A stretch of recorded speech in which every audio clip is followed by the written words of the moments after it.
What's up, Oshean? You got Matt here, coach of your Montreal Milotics, bringing you our Week 9 battle for the BBL.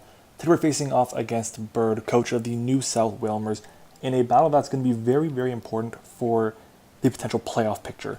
Past 2 weeks we picked up losses against Aaron, the commissioner, and Gypsy, as the coffee machine is going off again. I don't know why it does it out of nowhere sometimes. Sorry. But we picked up losses to Aaron and Gypsy the past 2 weeks, and we were 4-2. We were sitting, I believe, like top 4 in the league.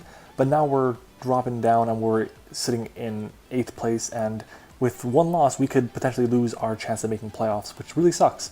All 4 of our losses so far have come to the top 4 teams in the league. We lost to Gypsy, which, I mean, I'm not too upset about that. We lost to Aaron, which was a ridiculously tough matchup for us. But at the same time, Aaron is really good, and we lost to CJ and to Panther, both of whom are really strong players. Their matchups weren't as good as Aaron's was against us, but still, we lost against 4 really good players, 4 really good teams, and I don't want to lose anymore because I would like to keep my streak of making playoffs alive. But today we were facing off against Burr, like I said before. He is also 4-4. He needs to win out pretty much to make playoffs as well. His differential is much worse than ours, though. So basically, if we can pick up a win here, we pretty much knock him out of contention, and we pretty much almost solidify our chance of making playoffs, depending on how our Week 10 opponent does in their Week 9 battle. But I know the score of that game already. I'll just let you guys know after the game. But anyways, today we are facing off against the New South Wailmers, and their team is Tapu Koko, Zygarde with Zemoose, Holucha, Volcarona with Zemoose, Alolan Muck, Shaman, Vullaby, Gothorita with Shadow Tag, Lapras, Kangaskhan, Palossand, and Mega Metagross. While we have a team of Dialga, Protean Greninja with Zemoose, Mew, Infernape, Tangrowth, Slurpuff, Volbeat, Donphan with Zemoose, Jinx, Pikachu, and Mega Aerodactyl. Now, I was talking to Bird earlier on, and he was saying that he felt that this game was more difficult for him to win than the game against Gypsy. I don't know. I didn't look into their matchup too much, but from what I see, this is a very tough game. It's not an unwinnable game. It's not a sure thing, but it's a good game. There's some things that we do really good against his team. He has things that do really good against our team. So I'll just get into the team that we actually brought. And I do want to go and give a bit of notes about it. I don't want to give too much about it, just because it's like, I don't know. I'll just give all my notes, because there's no chance we can play what's the name, Bird in the playoffs, because if I make it, then he doesn't make it. If he makes it, then I doesn't make it. So it's pretty much going to be a moot point there. But anyways, to start off, we have our Dialga here, Cartier with the leftovers. It is a Trick Room set this week with Earth Power, Ice Beam, and Power Gem. It's really good against his team. Earth Power and Ice Beam hits 8 out of his 12 mons on his team for super effective damage, and Power Gem hits 1 more, being Volcarona. So the only things we don't hit super effectively are we don't hit the Gothorita, we don't hit the Lapras, and we don't hit the, what was the last one? I can't remember what it was off the top of my head, and the Kangaskhan. That's all we don't hit super effectively with this set, which is excellent. Next up, though, we have enough HP and defense investments to make it so that we never die to a +1 adamant non-boosting Zygarde 1000 arrows after rocks, and we also don't die to a neutral Z flamethrower from Volcarona after rocks, which is very nice to have as well. We then have our Greninja here, which is Waterium Z this week. Timid Nature, of course, we have Water Shuriken, Ice Beam, Dark Pulse, and Hydro Pump with the Waterium Z, like I said before. Protean, of course, again. The speed is here for, I believe it was the Mega Metagross? Yeah, Mega Metagross, and it's a really good target for our Mew set, just like our Dialga is. And now I will get into the Mew. Our Mew here, basically, we leave this thing and we can kind of go to town unless he brings a few different mons, and he did bring some of those mons, being Koko, because I'm worried about potential taunt, and the Gothorita, because I'm worried about potential trick set with the Toxic, of course. So the Pokemon that we brought, the Mew, it is Calm Mind, Baton Pass, Barrier, and Roost with the Culper Berry. Very cool set. We can basically set up and pass into pretty much anything on our roster, and we can set up on many different things. If he leads with something, let's say it's the Zygarde, we're not too killed by anything he wants to go for. If he wants to go for the Dragon Dance into a Z, we live that. So I can just go for the Calm Mind just in case he switches out, and I can go for a Barrier, and I will be fine.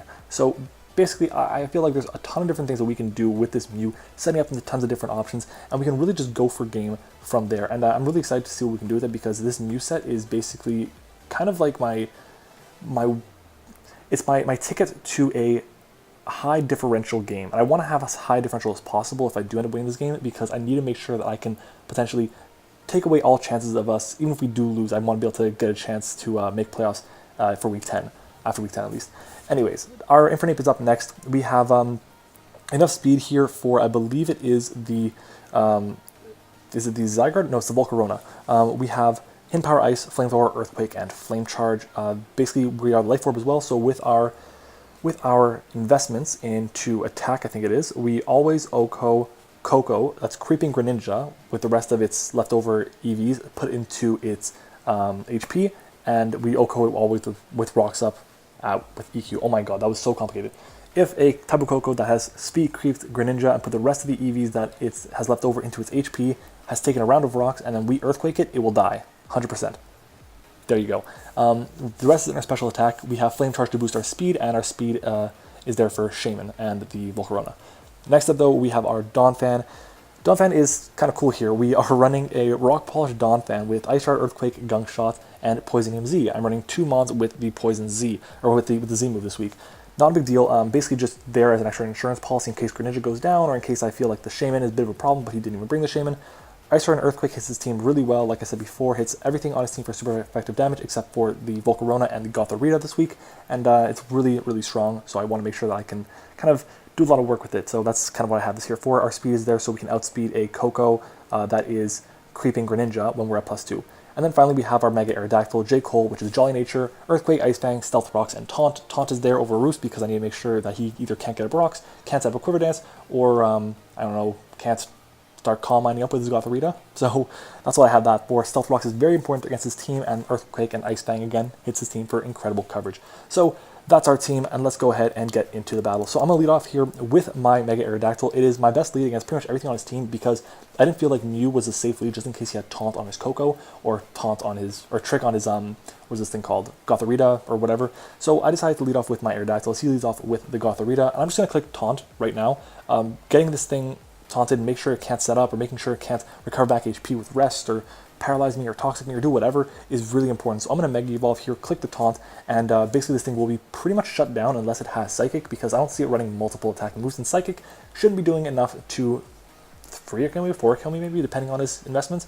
So taunt comes out, and we're going to see what this thing wants to go for now. I don't know what his spread is, I don't know what his set is. I do know the what is it called, the trapping set with Choice Scarf and Trick is really cool. But he went for the Toxic there, and now we can get up our rocks, so he's going to be able to go for an attacking move being the Psychic. So he manages to do a clean, what, 40-ish, 50%? 50 points of health to me, not 50%. And I go for the Earthquake here. I was betting going for the Ice Shard, the Ice Fang, because it might do as much damage, but after my calcs I saw Earthquake still did more, even without the Tough Claws boost. But he goes into his Zygarde, I'm like, damn, I wish I got for the Ice Fang there. But in comes the Earthquake here, and based on the damage that we're going to see, we see that it's not crazy bulky, but at the same time, Ice Fang should take it out because we saw that there is leftovers. So because he does not have the Yachi Berry, Ice Fang will completely obliterate him, and that's just really useful. So I go for the Ice Fang here, as he's just going to stay in and drop. I don't know if he didn't expect the Ice Fang. I don't know if he expected me not to have no Roost, but actually I do know that. He said he didn't expect me to run a no Roost Mega Aerodactyl, but I did, and it really paid off. So he goes into his Mega Metagross. The good news for us with this is, look at our HP, we're at 129. An Adamant Bullet Punch from a max attack Metagross, it can OHKO me. I think he has one of the 3 highest rolls. I think it's like a 129, a 132, and a 132 are the rolls. Could be wrong. But a Jolly one, I don't think it can OHKO me unless it can get like unless it's just the 129. I could be wrong, but I think that's what it is. But basically, it's a very, very slim chance that he does pick up the KO on me. So I'm just going to go for the Earthquake here. I don't know what he's going to go for, but getting chip off on the Metagross is very important because making sure that this thing is as low as possible for when my Mew comes in, because basically this thing is free setup for my Mew. So I'm just going to go, once he KOs me, I'm going to go for the for my Mew's Baton Pass and Barrier and Calm Mind shenanigans. But we're going to see here, he actually stays and just goes for the Stealth Rocks. So, okay, again, if he gets the roll for the Bullet Punch, it's fine. I mean, if not, then I'll KO him with the Earthquake. So I think I'm in a good spot here. So I'm going to go for the Earthquake, heals for the Bullet Punch. Do we survive this hit? Basically just needs to crit us or get a max roll, and we do end up living on 13 HP, and it's pretty good too because at this point we're able to manage to KO the Mega Metagross, and that's a huge threat gone. So his Zygarde and his Mega Metagross, 2 of his craziest offensive threats are gone. But he still has the Koko, the Hawlucha, and the Volcarona, which are all super scary offensive mons. And he brings in the Koko right now, and I told you guys before during my calcs, this is a guaranteed OHKO unless he is Shucka Berry, so I'm just going to go for the Earthquake here as he's going to set up his terrain. Again, he needs to be Shucka Berry, or he needs to be much more bulky than I thought he was going to be. But he's going to pull a great play, and he's going to switch right out into the Hawlucha. Now, damn, this thing is a threat because obviously on Burden, Electric Seed is really, really scary. He gets a boost in defense, so now even if I go for the Ice Fang, it's not going to do as much as it would have done. I kind of wish I had Thunder Fang now, but I need Ice Fang to touch the Zygarde.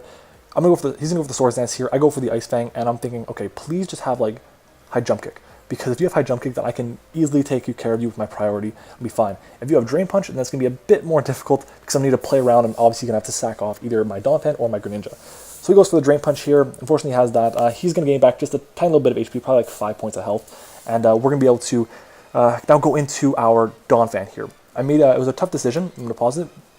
It was a tough decision here. This is the first time I had to actually lose my Aerodactyl. It's the first time I'm switching out of it, going to Mon this game. But I have to go into my Donphan here because Donphan can take 2 hits guaranteed. Greninja, it won't take 2 hits. Water Shuriken isn't guaranteed to KO, even if I get 3 hits. So my whole point is I want to be able to knock this thing down to a range where it'll guarantee KO if I get 3 hits and potentially be a roll with 2 hits because I don't think I can make it so it's guaranteed with 2 hits. So anyways, I go into Goodyear, my Donphan making its first appearance in the BBL for us, and I'm going to go for the Ice Shard. Acrobatics shouldn't KO me, and I can go for the Ice Shard. Actually, I think Acrobatics would have KO'd me because I'm not a defensive Donphan, but he doesn't know that. So he goes to the Drain Punch. We do a clean bit of damage to him. He's probably like 5%, and he does, what, 100-ish points of HP to me? And he probably got back like 30-ish points, 40-ish points, whatever, not a big deal.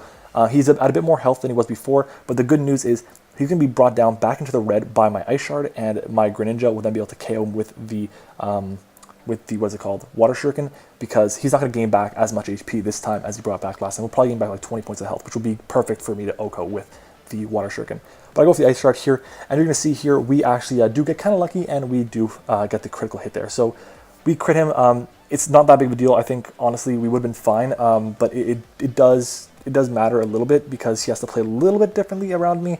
But I think this game is pretty much ours once we manage to get in our Dialga or again our Mew, because at this point the Volcarona can't really. Well, the Volcarona can touch us, but maybe not the Mew, maybe more so the Greninja. So he goes for the Dazzling Gleam here. He's going to do enough to KO me. I went for the Rock Polish there just to potentially go for game with my Donphan, but it didn't end up happening. Doesn't matter.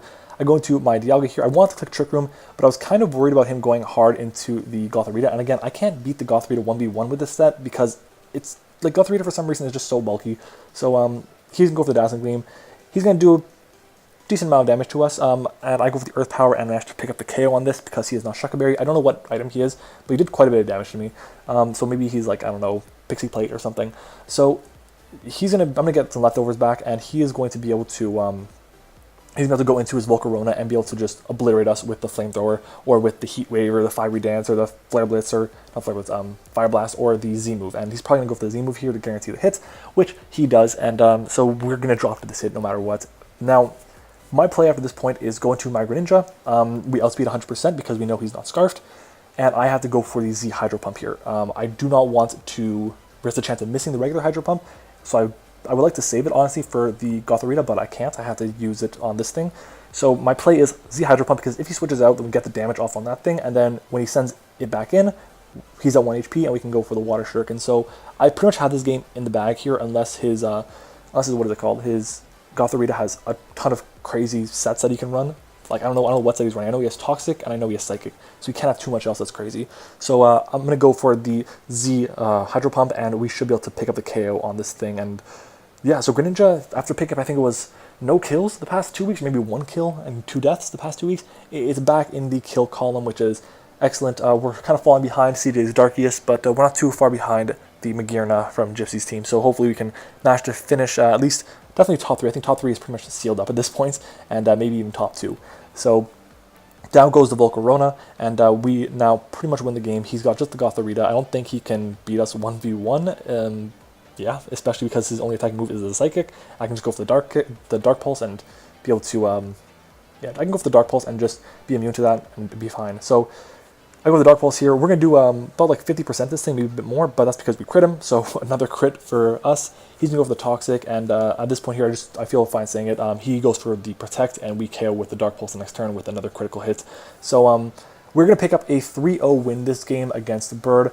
really fun game. Really ended up working out kind of in our favor, regardless of the fact that we didn't end up using our Mew. Would have been cool to baton pass into something and just go for game from there, because if had I gone off the baton pass, I could have potentially just 5-0'd something based on the fact that he wasn't bugging MZ on his Volcarona. But yeah, that's the game. It's really cool that we ended up to pick up this win. We are now 5-4 with a +2 differential, I believe, and a Bird falls to 4-5 with a I don't know what his differential is, but he falls to 4-5, so he's pretty much out of the playoff race.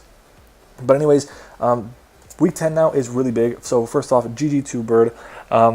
Week 10 is huge.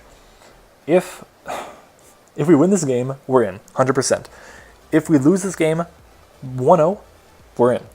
If we lose the game 2-0 or worse, we're out. So I'm going to try and play to win, obviously, because if I win, I can still climb up the ranks. I think the players who are in 5th and 6th place and 7th place, maybe, or maybe just 6th and 7th, are 5-4. So if they pick up a loss and we pick up a win, then we jump over them, and that means we don't have to play Gypsy round 1. Basically, we're pretty much guaranteed to play one of the teams that beat us this season, no matter what. So yeah, I'm not looking forward too much to that, but the good thing is I know what worked for us last time. I know what didn't work for us. I know what worked for them. So yeah, but next week we play against Sparks and his Puffy Pachirisus. He is 5-4 as well. He is a -1 differential, so it's basically winner goes in, unless he wins 1-0. So yeah, oh man, I'm stressed about it. You guys are watching this on Monday. I'm recording it on Monday at 2:02 p.m. right now, and I play him tonight. So hopefully you can pick up the win. Anyways, guys, if you enjoyed this video, if you enjoyed this season of the BBL so far, the ups and the downs, the crazy comebacks, the insane fails, let me know in the comments below. Tell me what your favorite part of the season has been so far. Wish me luck tonight in my game against Sparks, and we'll see what we can do and see if maybe we can make playoffs for, again, well, I don't think we never missed playoffs, so hopefully this isn't the first time ever, but somebody's telling me it's going to be kind of tough. He's got Shaman Sky, Mega Blaziken, Jirachi, Togekiss. He's got a Hacks team. Anyways, guys, thank you again for watching. I hope you enjoyed it, and I'll see you all next time.